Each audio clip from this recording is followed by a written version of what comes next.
लेकिन राहुल गांधी जी जो leader of opposition है, उन्होंने कल जब कहा खादी है, खादी में धागे हैं, धागे में लोग हैं, लोगों रातों रात जो है उनको ये आदेश दिया गया था कि आगे इतने सालों तक आप कभी जो है वो चुनाव लड़ नहीं सकते। ये धांधलियां इन्होंने करी हुई हैं और ये जो है उस टाइम के बैलेट बॉक्सों को उठाकर ले जाते थे ये लोग, और आज कहते हैं कि इनको ईवीएम्स जो है वो हैक हो जाते हैं। यहाँ की कानून व्यवस्था का, संविधान का कभी आप लोगों ने सम्मान नहीं किया हुआ है।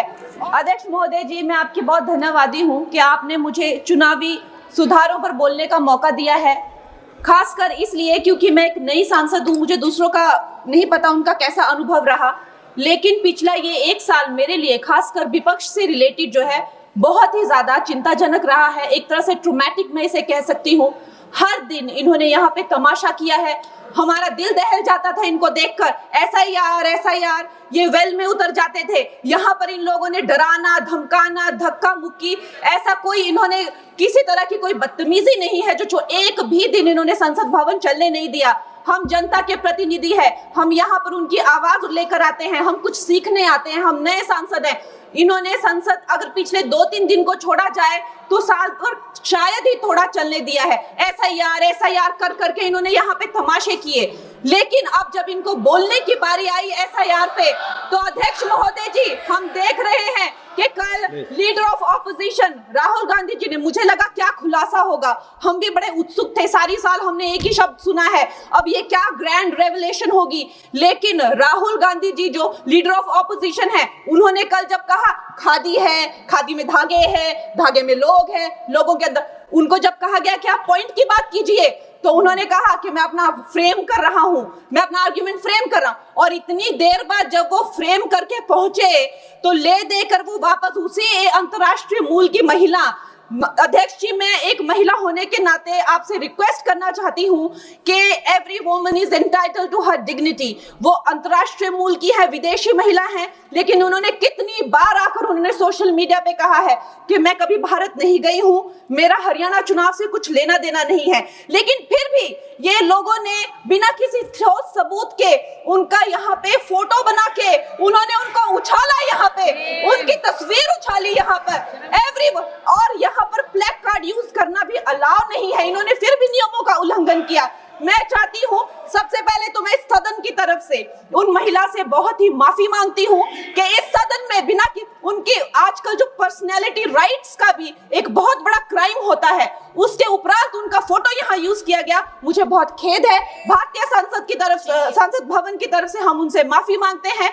और ये देखिए महिलाओं का हमेशा ये अपमान करते हैं, लेकिन हमारे प्रधानमंत्री चाहे बेटी बचाओ बेटी पढ़ाओ हो, महिलाओं को शौचालय देने से लेकर, महिलाओं को गैस देने से लेकर, महिलाओं को जो है वो छात्रवृत्ति न जाने कितनी ऐसी योजनाएं हैं।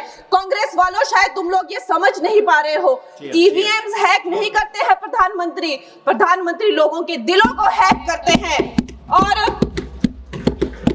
और ये लोग दुहाई देते हैं कि वो जो पुराने जमाने के दकियानूसी, वो जो चिट कागज पे लिखकर जो मतदान होता था वो सबसे अच्छा था।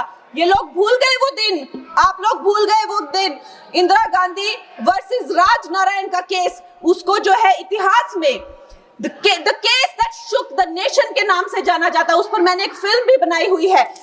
वोट चोरी और वोटों की धांधली के लिए एक प्रधानमंत्री पे एक साधारण से नेता ने केस किया था और उस धांधली में वो पकड़ी गई थी।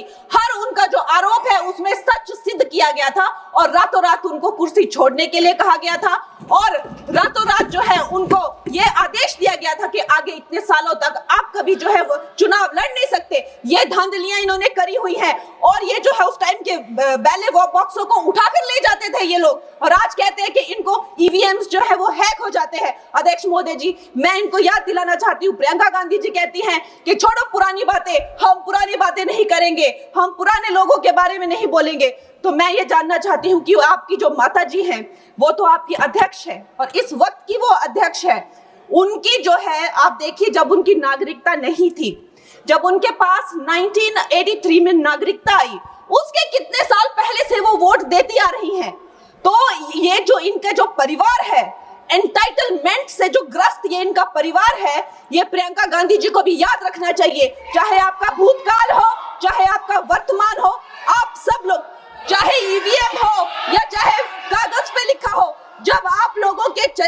जो है किसी तरह की मर्यादा नहीं है।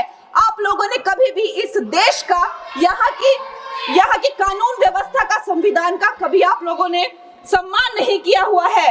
और अध्यक्ष महोदय जी, बिहार में जैसे ही एसआईआर लागू हुआ, हमारी सरकार ने जो है कम से कम 60 लाख से ज्यादा अवैध, अब ये जो सारे अमाननीय वोट कार्ड है, ये सिर्फ घुसपैठियों के नहीं है। कुछ ऐसे लोग हैं जो माइग्रेट हो गए हैं, कुछ ऐसे भी लोग हैं जो इस दुनिया में है ही नहीं, 60 लाख से ज्यादा। और अगर वो लोग जेन्युइन थे तो उन्होंने, किसी ने तो रिक्वेस्ट करनी चाहिए थी कि भाई मेरा वोटर आईडी कैंसिल हुआ है। उसके उपरांत जो है 21 नए वोटर आईडी जो है उन्होंने दिए हैं। और इस तरह का एक माहौल बना बिहार में कि आज तक की सबसे ज्यादा वोटिंग जो है 67% वोटिंग हुई। नागरिकों में ये उत्साह जगा कि जो है इस तरह की जो क्लेंजिंग प्रोसेस है वो होना चाहिए। मैं एक देशभक्त होने के नाते अध्यक्ष महोदय जी, मैं ये प्रपोज करना चाहती हूँ कि हमारे देश में जो है हमेशा महीने 2 महीने बाद हमारे जो शीर्ष नेतृत्व हो गए, सारे अधिकारी हो गए, हमारे जितने भी रिसोर्सेज हैं, हम लोग उनको हर महीने 2 महीने में इलेक्शंस में जो है पुश कर देते हैं। इससे हमारे देश का बहुत ही भारी नुकसान होता है। और मैं ये चाहूंगी कि 1 नेशन 1 इलेक्शन, जो नरेंद्र मोदी प्रधानमंत्री जी जो कहते हैं कि एक वोटिंग जो है डेमोक्रेसी के उत्सव के रूप में, जैसे कि दिवाली होती है, होली होती है, उस रूप में मनाया जाए। क्योंकि ये सिर्फ सरकार का ही नुकसान नहीं है, 10,000 करोड़ से ज्यादा का जो नुकसान होता है सिर्फ वही नहीं है, लेकिन मुझे लगता है कि धीरे धीरे हमारे जो नागरिक भी है उनमें जो वोटिंग फटीक है, बार बार उन्हें जागरूक करना, बार बार कई जगहों से जहां वो काम करते हैं वहां से उनको ट्रैवल करके अपने नेटिव प्लेसेस पे आना और बार बार मार्केटिंग करके, it is exhausting for the whole ecosystem. तो मैं ये प्रपोज करना चाहती हूँ कि 1 नेशन 1 इलेक्शन को लाया जाए। और ये जो भी हमें जिस तरह की जो असुविधा होती है हर महीने 2 महीने में इलेक्शंस की, उससे जो है हम बच सकते हैं। जय हिंद। आप दर्शकों से विनम्र निवेदन है कि चैनल को सब्सक्राइब जरूर करें